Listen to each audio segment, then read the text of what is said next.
Imagínate apostar la vida de millones de personas en una sola decisión de diseño. Eso es exactamente lo que los ingenieros de todo el mundo tuvieron que hacer durante el siglo XX, sin la posibilidad de un segundo intento si se equivocaban. El problema era brutal. Ciudades como Tokio, San Francisco, la Ciudad de México y Santiago necesitaban crecer verticalmente. No había suficiente espacio horizontal para albergar poblaciones que ya superaban los millones de habitantes y seguían creciendo cada década a un ritmo imposible de sostener con casas de un solo piso. Pero esas mismas ciudades estaban sentadas justo encima de algunas de las fallas geológicas más violentas del planeta, zonas donde la corteza terrestre se mueve, choca y libera energía de forma constante. No construir no era una opción. La presión demográfica era real, inmediata, innegociable. Y construir mal significaba condenar edificios enteros, llenos de gente durmiendo, trabajando, viviendo su vida normal,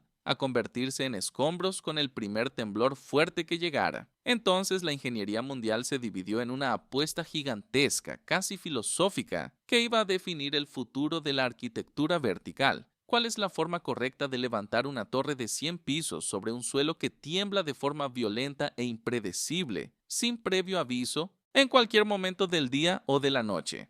Nacieron dos escuelas de pensamiento completamente opuestas, y solo una de ellas iba a sobrevivir a la prueba real, la que verdaderamente importa, la naturaleza misma. Por un lado, la escuela de la rigidez, dominante hasta mediados del siglo XX. Esta filosofía partía de una lógica que parece obvia a primera vista, casi de sentido común. Seguridad es sinónimo de inmovilidad. Entre más grueso el concreto, entre más firme la estructura, entre menos se moviera durante un temblor, más segura debía ser. Construir un rascacielos bajo esta visión era construir una fortaleza que simplemente no cedía ante nada. La misma lógica que usarías para construir un búnker. Por el otro lado, la escuela de la flexibilidad. Una idea insurgente, casi herética para los estándares de la época, nacida de investigaciones en Japón y California, dos regiones que ya cargaban siglos de experiencia dolorosa con terremotos. Esta escuela defendía prácticamente lo opuesto de todo lo que se enseñaba en las universidades de ingeniería tradicionales. Deja que el edificio se mueva, deja que se balancee, que ceda, que absorba la energía del terremoto en lugar de pelear directamente contra ella, como un boxeador que retrocede con el golpe en lugar de plantarse a recibirlo de frente. Para la mayoría de los ingenieros de la época, y para el público en general que ni siquiera entendía los cálculos detrás de todo esto, esa segunda idea sonaba casi suicida. Un edificio que se mueve visiblemente durante un temblor, con la gente adentro sintiendo cada balanceo, eso no parecía seguridad. Parecía el inicio de un colapso en cámara lenta. Las dos escuelas coexistieron durante décadas, cada una con sus defensores académicos, sus edificios construidos como prueba de concepto, sus apuestas de carrera hechas públicamente. Y entonces llegó el día que lo iba a decidir todo, de la forma más cruel y pública posible. 19 de septiembre de 1985, Ciudad de México, temprano en la mañana. Un terremoto de magnitud 8.0 golpea la región con el epicentro a más de 350 kilómetros de distancia de la capital, en la costa del Pacífico. Una distancia que, bajo cualquier lógica convencional de la época, debería significar una seguridad relativa para una ciudad tan alejada del punto de origen. Pero la Ciudad de México tenía un secreto geológico traicionero, casi invisible en cualquier plano de construcción normal. Fue edificada sobre el lecho de un antiguo lago, el lago de Texcoco, rellenado siglos atrás por los conquistadores españoles. Ese suelo blando, casi gelatinoso en términos geológicos, funcionó como un amplificador natural gigantesco, distorsionando e intensificando las ondas sísmicas de una forma que absolutamente nadie había calculado bien hasta ese momento. Y el resultado fue una verdadera prueba de estrés en vivo, en tiempo real, frente a los ojos del mundo entero, para las dos filosofías que llevaban décadas compitiendo en teoría. Los edificios de altura media, entre 6 y 15 pisos, diseñados bajo la lógica rígida tradicional, entraron en una resonancia catastrófica con la frecuencia específica de ese suelo, y empezaron a balancearse cada vez con más amplitud, hasta autodestruirse literalmente por su propia vibración acumulada. Decenas cayeron en cuestión de minutos, uno tras otro, en una de las escenas más devastadoras de la historia sísmica moderna. Mientras tanto, a solo unos metros de distancia, en la misma cuadra, estructuras con características de flexibilidad diferentes, o simplemente fuera de esa franja de altura fatal, permanecieron de pie, prácticamente intactas, como si el desastre las hubiera esquivado a propósito. El veredicto fue público, brutal e imposible de ignorar para cualquier ingeniero sísmico del planeta. La escuela de la rigidez acababa de perder,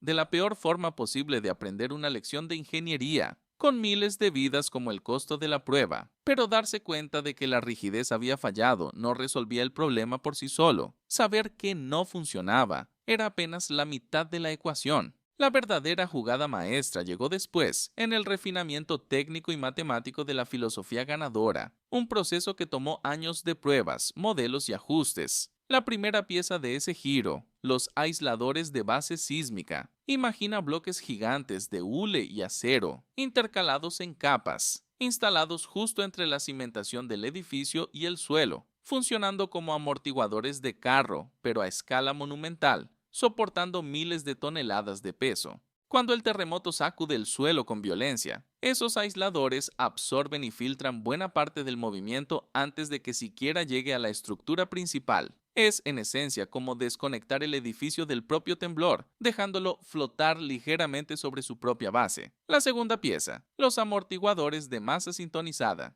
Piensa en un péndulo gigante, literalmente una esfera de acero de cientos de toneladas, instalado en la punta del edificio, capaz de moverse en dirección contraria al balanceo causado por el viento o el temblor, cancelando parte del movimiento en tiempo real de forma casi automática. El ejemplo más famoso y visible de esto es la Torre Taipei 101 en Taiwán, donde esa esfera gigante cuelga a la vista de todos, incluso de los turistas que suben a observarla en persona. La jugada maestra, resumida en una sola frase que cambió la ingeniería sísmica para siempre. En lugar de intentar vencer la fuerza del terremoto en confrontación directa, los ingenieros decidieron simplemente evitar que esa fuerza llegara completa a la estructura. No es resistencia bruta ni fuerza contra fuerza, es desvío inteligente, casi elegante en su simplicidad conceptual. Esta victoria no se quedó solo en el papel ni en modelos de laboratorio. 10 años después, en 1995, el terremoto de Kobe, en Japón, sirvió como confirmación a escala real,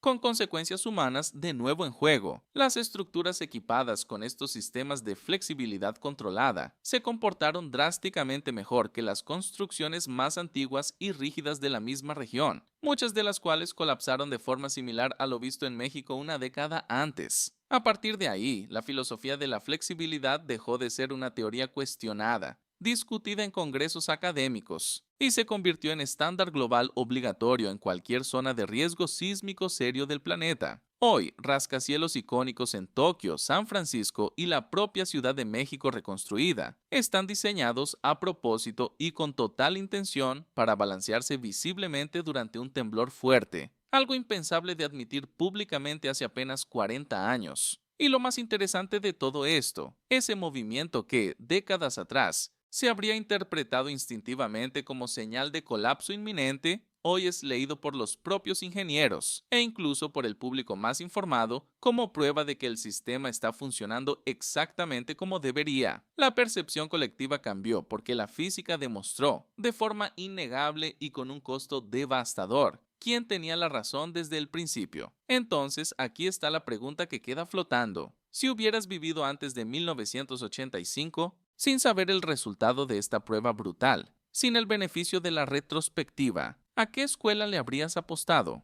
¿A la rigidez que parecía obvia, intuitiva, de sentido común? ¿O a la flexibilidad que sonaba casi demasiado peligrosa, casi contraintuitiva como para tener sentido en su momento? Y ahora, sabiendo cómo terminó la historia, con todas las lecciones aprendidas de la forma más dura posible, ¿confiarías en vivir en el piso más alto de un edificio que se balancea visiblemente durante un terremoto? Comenta aquí abajo qué lado habrías elegido y por qué. Dale like si este duelo de filosofías de ingeniería te abrió la cabeza hacia una forma diferente de pensar la seguridad estructural. Y suscríbete al canal porque esta es solo una más de las batallas invisibles, libradas en silencio entre ingenieros de todo el mundo, que definieron cómo construimos el mundo moderno en el que vivimos hoy.